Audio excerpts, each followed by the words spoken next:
Hey, welcome to VHS Ate My Brain. I am Andrew Hawnt, and this is a show where I talk about movies that I loved on the VHS format and other related stuff like that. Today we're going to talk about the first 8 movies that featured this guy, Pinhead. So yes, the Hellraiser movies. As the original one, written and directed by Clive Barker himself. So, Hellraiser is a staple of many a horror fans' collection. The first movie, and indeed the second one, are brilliant. They are very, very well-made, well-thought-out horror movies. The original movie, as I say, written and directed by Clive Barker, was a genuine shock at the time in terms of what else was around in the horror scene.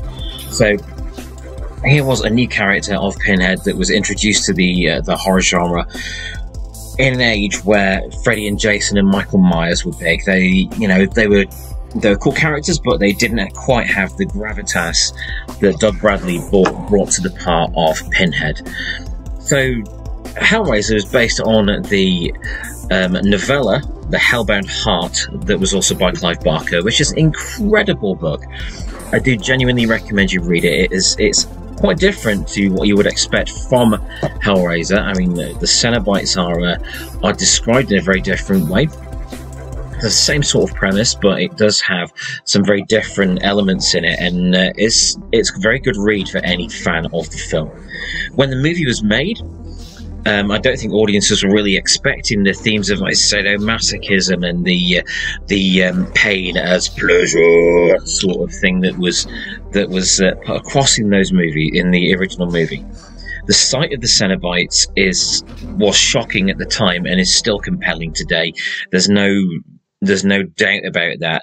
The design of, let's say, Pinhead, the Hell Priest himself, it's just glorious. Aside from the pins, there's the outfit, which is interwoven through his skin, and just everything about it just screams dark gravitas and charisma. Now, a lot of that charisma came from the performance of Doug Bradley himself, which was just glorious. He was really, really unsettling in that role. So, beyond the original Hellraiser movie, which had some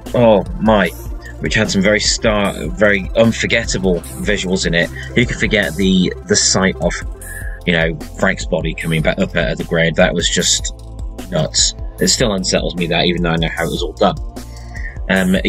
We moved on to Hellraiser 2, Hellbound, which was set in a hospital setting, and the budget was larger. Clive Barker wasn't involved with this one. He didn't direct this one.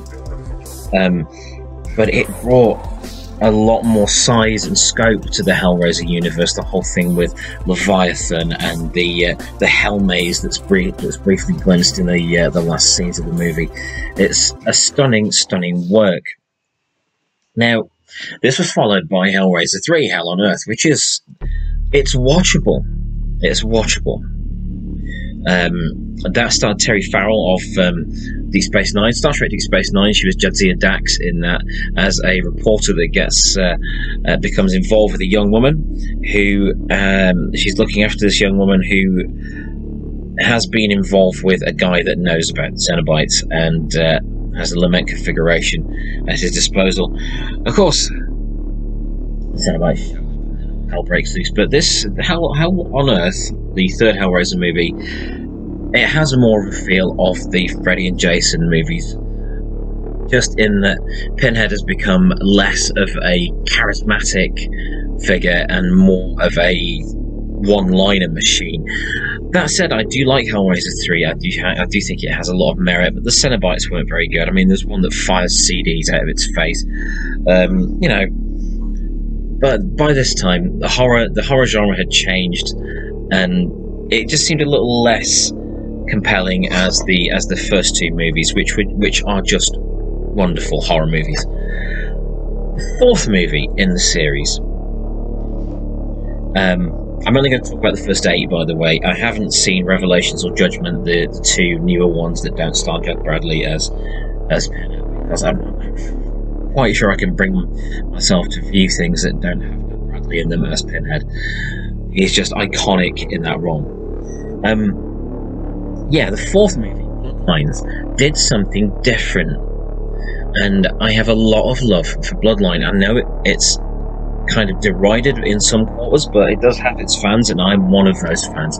So Bloodlines takes a different route through telling the Hellraiser story. It tells the story of the creation of the Lament Configuration puzzle box. It takes you through different ages of that bloodline of the toy maker who created the puzzle box, and is told through different eras, culminating in space. Hellraiser in space. Yeah, so culminating in a rather epic and, I must say, personally satisfying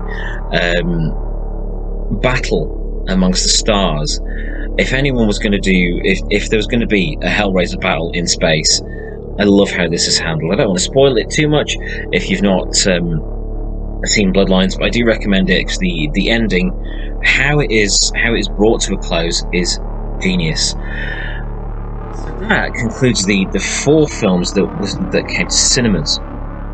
Now, with horror movies being what they are, having an inbuilt audience for them, studios would understandably want to be able to cash in on that any way possible. So I think it was 2005. Saw the release of, possibly earlier than that, I've lost track. So there was a 5th movie, Hellraiser Inferno, which went straight to video and DVD in that whole era, and that one was a departure.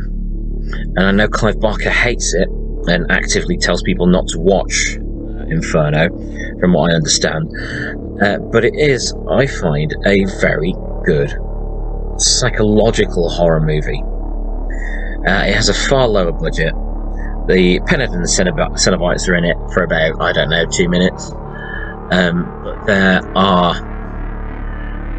there's a lot of things going for Inferno that do give it some weight, and I think a valid space in the Hellraiser canon, as it's more David Lynch. There's elements of David Lynch. There's elements of things like Jacob's Ladder in there. There's all kinds of more cerebral, psychological horror thriller things going on there, and I do recommend it as well. That was followed by the 6th movie, Hellseeker, which tried to take things back to basics. It told more of the... it brought Kirsty back from the original Hellraiser movies, and it tried to expand on her involvement in the story, in the overarching story of what was going on with the Cenobites and their original welcoming into the world at the start of the whole thing. It's okay. It's flawed. It's not got the greatest set of production values, but it does try and bring things back to what Hellraiser was really about, which was these pleasure-seeking hell priests and the effect they have on the people that want to get involved with them and that want to solve the puzzle box and release them into the world. Beyond that, there was Hellraiser Deader, the 7th movie. I think that might have been the one that was 2005. Again, I've lost track. Which, from what I understand, wasn't originally a Hellraiser movie. It was a standalone horror movie on its own. Starred Kariwara. Anyway, I did quite enjoy this. The Cult of the Deaders, where I don't want to spoil it too much, but there was an immortality thing going on. There's a little bit of a Flatliners feel to this one, actually. Flatliners. Remember Flatliners? Keith Sutherland? That was awesome. But yeah, Deader was not intended to be a Hellraiser movie. However, Dimension saw an opportunity and had some Hellraiser elements added to it, and had the Cenobites show up for a few scenes. And of course, that made what would have been a watchable horror movie into a watchable horror movie with a built-in audience. And I think that's the last one that I found particularly watchable. It was followed by Hellworld, the 8th, with Lance Henriksen in it, and as much as I love Lance Henriksen, even Lance Henriksen couldn't make Hellworld good. I'm sorry. The Cenobites are barely in it. It barely bared very little resemblance to the originals, or the the rest of the franchise, and just was bad. But Hellraiser has had a lasting effect on the horror genre and the film genre as a whole. The original movies were the first movie was very low budget, but what it did with that budget was incredible. Achieved with that budget, and just goes to show what can be done with very little resources if you give it enough respect. If you respect the material enough, you can work wonders with a low budget. Yeah, and those first two Hellraiser movies still echo today. They're still watchable today. Yes, some of the effects have dated, but they still have quite an impact when you see them. There you go. That's one of the most horrifying scenes in the original Hellraiser movie, when the body is resurrected, and just the delight in which these characters take in reveling in pain and suffering, and seeing suffering as the epitome of pleasure. It's a fascinating thing that's not really been seen in any other genre movies. It wasn't at the time. Sure, elements have come in later on as things have moved on, but this is where it began, where this perverse fascination with pain as pleasure became a staple of the horror genre. And there's been many imitators, some of them good, some of them bad. One good one I would recommend is Necromentia, a very low budget movie that was directly Hellraiser and of course the Clive Barker created toy line Tortured Souls. I do recommend checking out Necromentia. It has a very good Hellraiser vibe to it. It's not got Cenobites in it, but it does have a very dark Clive Barker feel to it. I do wholeheartedly recommend that movie. Do check it out, you can get it very cheap. But yeah, Hellraiser, it has had its reputation tarnished by the sequels, I think. And there are two more recent sequels, there's Revelations and Judgment. From what I understand, Revelations is awful, abysmal, and was, a pain to watch. And from what I have also heard, that Judgment, the most recent one, is better. Still not brilliant, but is better than Revelations was.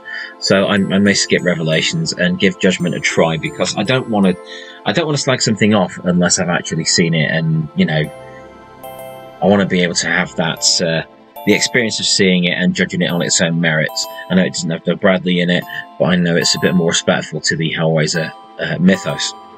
So yeah, the first 8 Hellraiser movies, they are hit and miss. The first 2 are classics, and 3 and 4 have their issues, but are still hugely watchable, especially Bloodlines, the 4th one. And if you want to just be a completist sad git like me, feel free to check 5, 6, 7, and 8. But yeah, do recommend the first 4. And what do you think of the Hellraiser movies? Leave a comment below, and I'd love to see what your thoughts are, what your favourites are in the franchise. So I'm Andrew Hawnt. This has been VHS Ate My Brain, a little walkthrough of the first 8 movies in the Hellraiser franchise. Thank you very much for watching, and please do like and subscribe, and check back soon. Oh yeah, hit the notification bell so you don't miss any more videos on movies, games, toys, the writing life, and all the other stuff that I shove on this channel for the hell of it. Thank you for watching. This has been VHS Ate My Brain. See ya!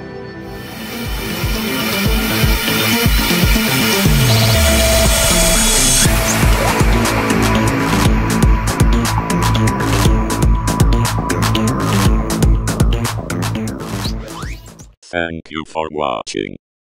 Please like, share and subscribe.